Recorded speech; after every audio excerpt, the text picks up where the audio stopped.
Now that the draft and most of free agency are behind us, the Ravens' 2024 roster is really starting to come into focus.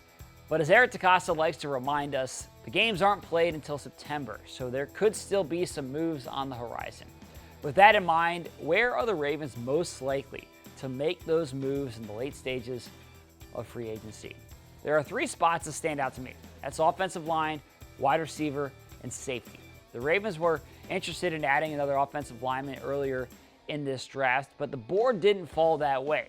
Now they're going to give young players like Andrew Voorhees and the second-round rookie, Roger Rosengarten, chances to win starting jobs on this team.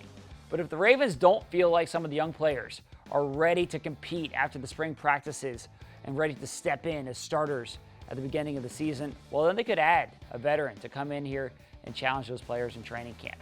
At receiver, the Ravens dabbled in the veteran market earlier in the offseason with a couple of reported visits.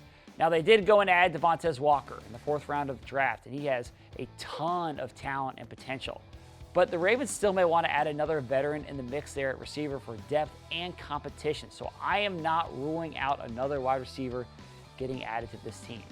And then at safety, the Ravens still have to replace Geno Stone. He played a huge role for this team last year before signing with the Bengals in free agency. Now, the Ravens do have our Darius Washington. They drafted Sanusi Kane in the 7th round.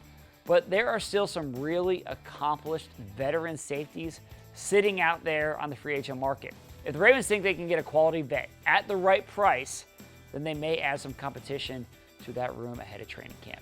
Now, offensive line, wide receiver, and safety, those are the three spots that I think you should watch. I don't expect any blockbuster moves at any of those positions, but I do think the Ravens could look for opportunities between now and week 1 to add some veteran quality pieces to the equation.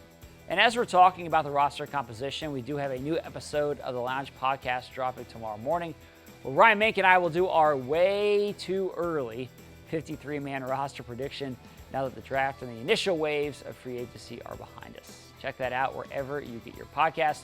Also, before I go, I want to give a shout out to our friends at Microsoft Surface. Check them out for all your technology needs.